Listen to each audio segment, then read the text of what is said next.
Treneri, dar vienos rungtynės sužaistos, kaip vertinat rungtynės Garliavoje, kas pavyko, gal ko pritrūko, kokie įspūdžiai liko? Kaip sakyti, šiaip tai tikrai pastangom ir energija esam patenkinti. Tokias rungtynės, kad ir kaip gal lakoniškai beskambėtų, nulėmė smulkus dalykai.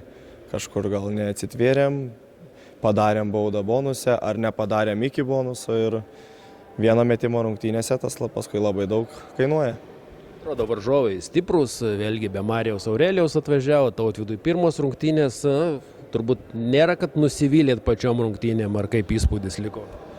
Aš labai nenoriu žiūrėti tą situaciją, kad mes patys nebūtume nusteikę, kad to neturim ir tada tokia, kaip sakyt, savo pasidėti pagalvę po apačią. Žaidžiam su to, ką turim. Tikrai nuoširdžiai, manau, galėjom laimėti ir su ta sudėtim, kurią žaidėm vakar rungtynėse.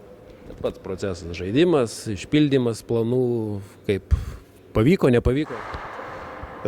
Tai kaip ir kiekvienose rungtynėse, įvairiai buvo tikrai, kas pasiteisino, buvo kur strigom, žiūrėsim video, darysim analizę ir eisim į priekį. Ką duoda tas kapitono sugrįžimas pagaliau ilgai lauktas?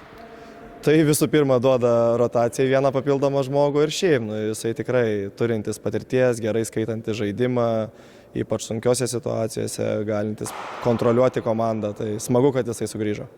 Ką padarėt gal Ignui Labučiui, kad vos ne karjeros rekordus gerina, rungtynės po rungtynių vis puikiai jam ten sekasi?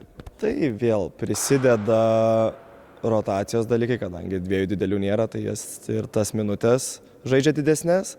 Bet tai bandome išnaudoti jos stipriasias pusės ir smagu, kad jis kol kas taip atrodo. Šeštadienį laukia rungtynės Kretingoje, vėlgi išvyka jau netokia artima, ne Garliava, televizija, laikas neįprastas. Ką galite apie Kretingos gal komandą pasakyti ir kokių rungtynių ten tikėtis?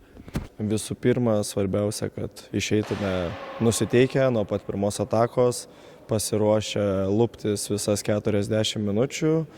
O taip tai stipri komanda, turinti patirties, daug žaidėjų žaidžia kartu jau ne pirmą sezoną ir treneris jų nenaujas, tai manau tikrai lauks sunki dvikova, jie žaidžia tik tais vienas rungtynės šią savaitę, bus kupini energijos, tai turėsim atlaikyti tą fiziškumą visas 40 minučių.